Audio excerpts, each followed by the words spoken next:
Some of you are hurting from a broken heart right now because you never thought you'd be where you are today. Maybe you never imagined that at this age you'd still be single. Maybe you never thought you'd have to endure a divorce. Maybe you're feeling alone at a point in life where you expected to feel more accomplished and more secure.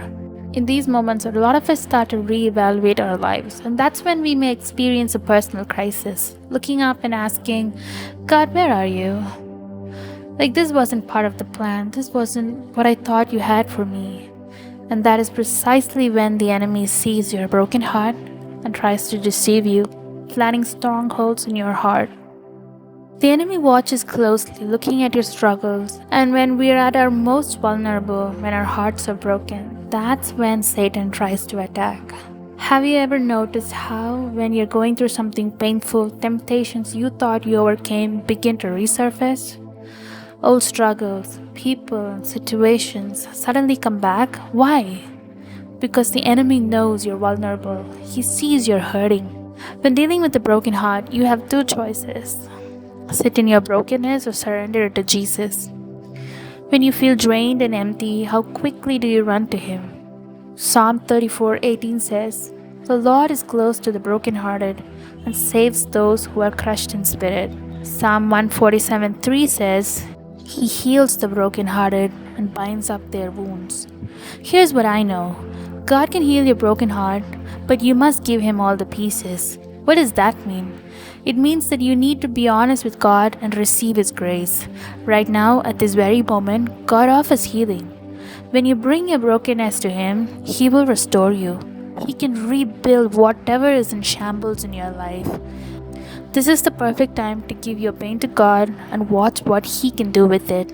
I don't know why God allows certain things to happen, but I do know that every negative, every broken thing can be turned into something beautiful by God.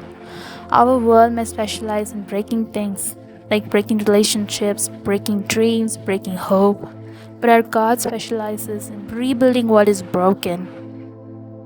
There is hope on the other side of your brokenness.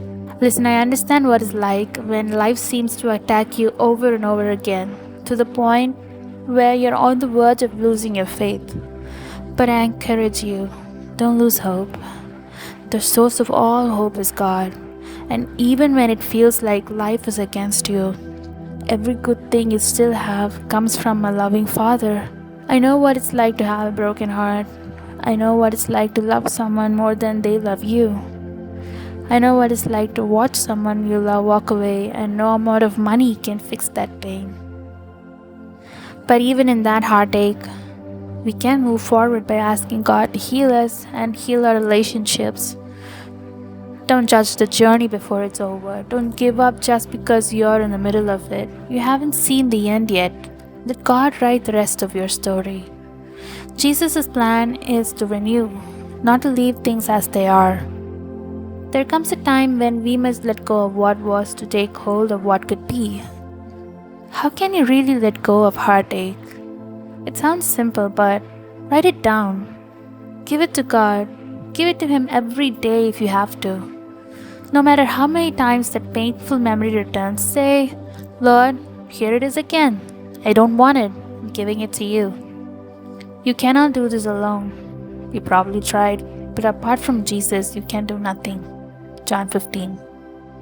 You need God's help. You can do all things through Christ who gives you strength. Philippians 4:13 says that. But you need the strength that only Jesus can give you through the Holy Spirit. Every day, ask Him to fill you afresh with His power. Pray, "Lord, I need your strength today. Fill me with your power to do what you've called me to do.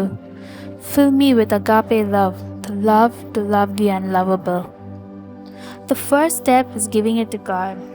The second step is changing your mind. What I mean by this is, don't allow yourself to dwell on thoughts of revenge or anger. When those thoughts arise, redirect them. As Philippians 4:8 says, think on things that are lovely, true, praiseworthy, and admirable. Change your focus. Don't stay stuck in bitterness or hurt. Give it to God and then fill your mind with what is good. Romans chapter 12 verse 2 says, Be transformed by the renewing of your mind. Don't stay stuck in what they did or didn't do. Instead, reflect on yourself, your actions, and your growth. When you do this, you'll find you're already on the path to healing. Growth happens when you assess yourself and learn from the past. If you don't, you may remain stuck, living like a captive even though you've been redeemed. The world is full of broken hearts, and no one really knows the secret sorrows that each people carry. But Jesus does. He binds up the brokenhearted, and He can bind up yours too. Give it to Him.